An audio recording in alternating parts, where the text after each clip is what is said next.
एक बार गौतम बुद्ध अपने आश्रम में अपने सभी शिष्यों को शिक्षा दे रहे थे कि दुनिया के सबसे खतरनाक हथियार हमारे शब्द हैं, जो बिना किसी का खून बहाए लोगों को अंदर ही अंदर मार सकते हैं। हमारे शब्द हमारी ताकत हो सकते हैं, लेकिन यह हमारी सबसे बड़ी कमजोरी भी हो सकते हैं, अगर हमें नहीं पता कि कब, कहां और क्या और कितना बोलना है।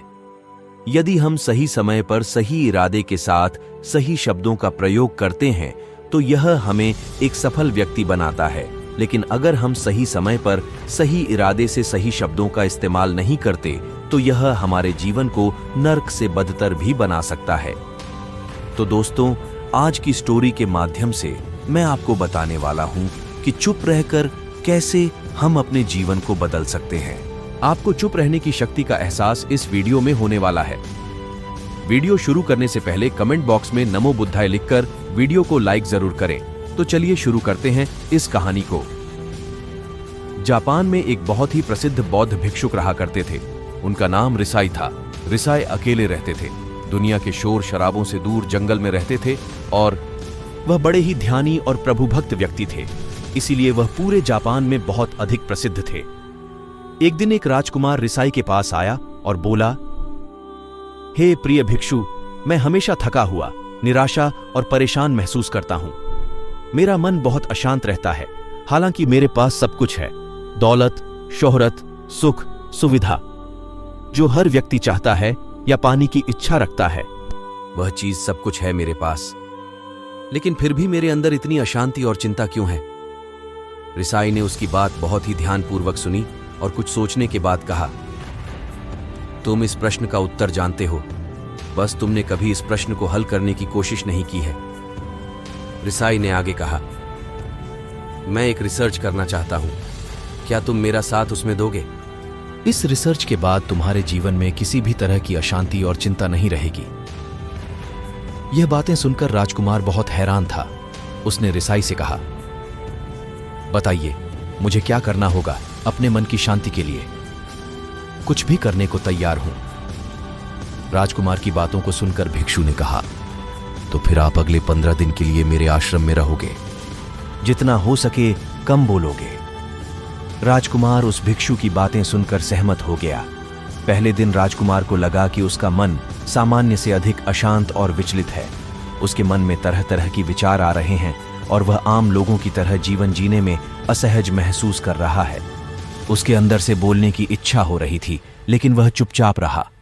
उसके मुंह से एक भी शब्द नहीं निकला, बस वह चुपचाप बैठा रहता। लेकिन रात होते होते उसे अंदर ही अंदर शांति का अनुभव होने लगा। उसके लिए यह अनुभव अजीब था। वह खुद से पूछ रहा था कि वह अंदर ही अंदर इतना खुश क्यों है और उसकी आंतरिक बेचैनी और चिंता कम होने लगी है। अगले दिन राजकुमार अकेला चुपचाप बैठ रहा और वह प्रकृति को निहार रहा। वह पौधों को, फूलों को, आकाश में उड़ रहे पक्षियों को। वह अपने जीवन में पहली बार यह अद्भुत दृश्य महसूस कर रहा था कि उसके पास कितनी सुंदरता है। वह दिन भर प्रकृति की सुंदरता को निहारता रहा और उसकी ताजगी को महसूस करता रहा। इसी तरह से 10 दिन बीत गए और उसके मन की सारी बेचैनी, सारी हलचल, सारी उथल पुथल और सारा तनाव गायब हो गया। 11वें दिन की सुबह राजकुमार फिर से एकांत में बैठ गया और कुछ ही मिनट में उसकी आंखें अपने आप बंद हो गईं और वह गहरी ध्यान में चला गया। वह पूरे दिन वहीं पर आंखें बंद करके बैठा रहा और ध्यान में डूबा रहा। ना कोई शब्द और ना ही कोई चिंता।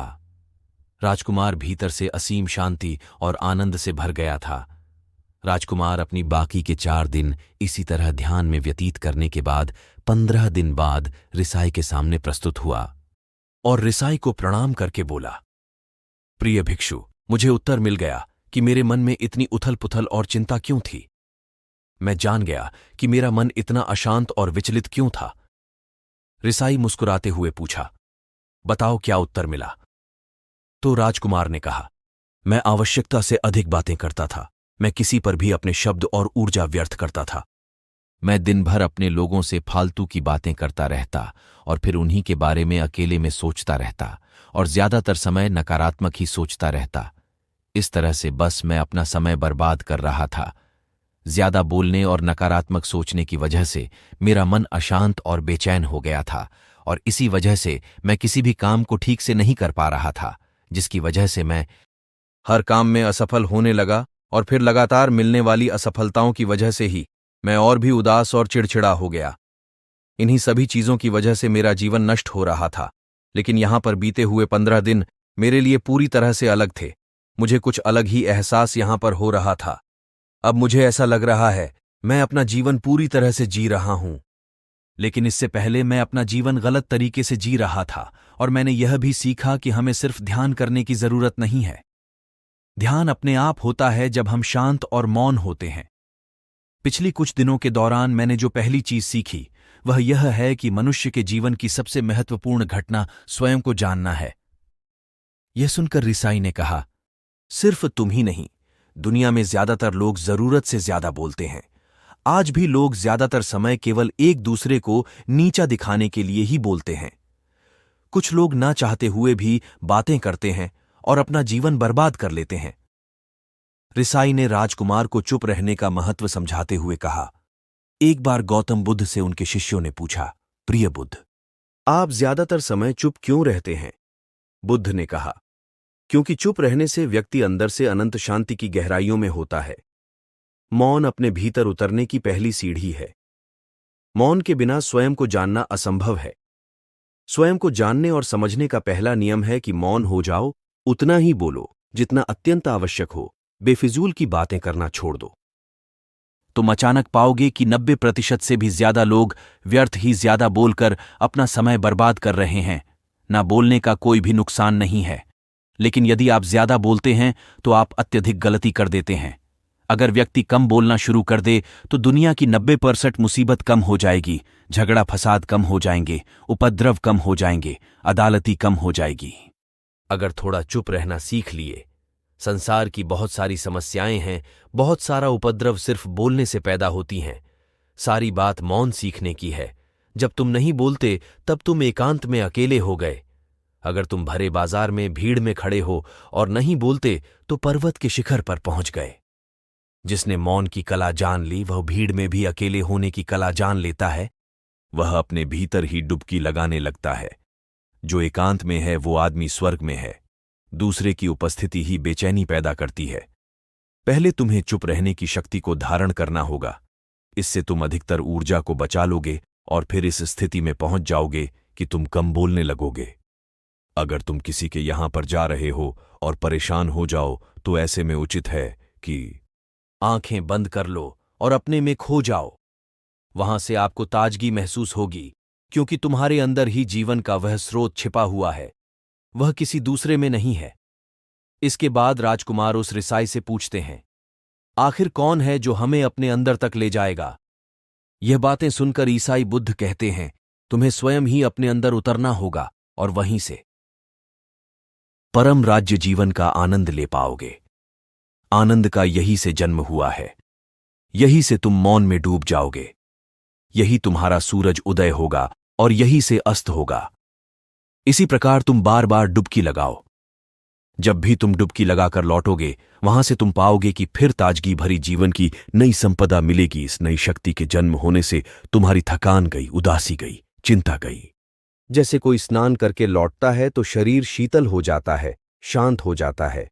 ऐसे ही जब कोई भीतर से साफ होकर वापस आता है, मौन में स्नान करके लौटता है, तो समस्त अस्तित्व, समस्त व्यक्तित्व शांत और मौन हो जाता है, आनंदित हो जाता है। जब तुम आंतरिक मौन की उस पराकाष्ठा पर पहुंच जाओगे तब तुम पाओगे कि बोलने से भी तुम्हारा मौन खंडित नहीं होता। वह बना ही रहता है। उसकी एक अंतर्धारा लगातार तुम्हारे भीतर बहती रहती है। तुम बोलते तो हो, तुम शब्द का उपयोग भी करते हो, लेकिन वह तुम्हारे मन को खंडित नहीं कर पाती। एक बार गहरी मन में स्थिर हो जाओ, फिर तुम्हारी वाणी में भी मिठास आ जाएगी। तुम्हारा बोलना संगीतपूर्ण होगा, तुम्हारा बोलना सत्य होगा। तुम बोलोगे तो दूसरों पर भी शीतलता छा जाएगी। जैसे ही तुम अंदर से चुप होते हो, तुम इतने शक्तिशाली होने लगते हो कि समाज की निर्भरता तुम छोड़ने लगते हो और तुम्हारे जीवन में एक मस्ती आती है जो केवल दीवानों की जीवन में होती है। तुम्हारे चेहरे पर एक नई रौनक आ जाती है। तुम्हारी आंखें किसी अमृत के समान हो जाती है और तुम अनंत शांति की समुद्र में डूबने लगते हो। इतना कहकर भिक्षु रिसाई ने अपनी बात खत्म की और वह मौन में चले गए। राजकुमार उनका धन्यवाद करके अपने महल में चला गया। दोस्तों, आपने भी अनुभव किया होगा कि बहुत ज्यादा बात करने से दिमाग अशांत हो जाता है, जिससे हम अपने दिमाग पर नियंत्रण खो देते हैं और साथ ही अपने ध्यान भी खो देते हैं। जो लोग बहुत ज्यादा बोलते हैं, उनके पास किसी एक काम पर ध्यान केंद्रित करने की काबिलियत नहीं होती।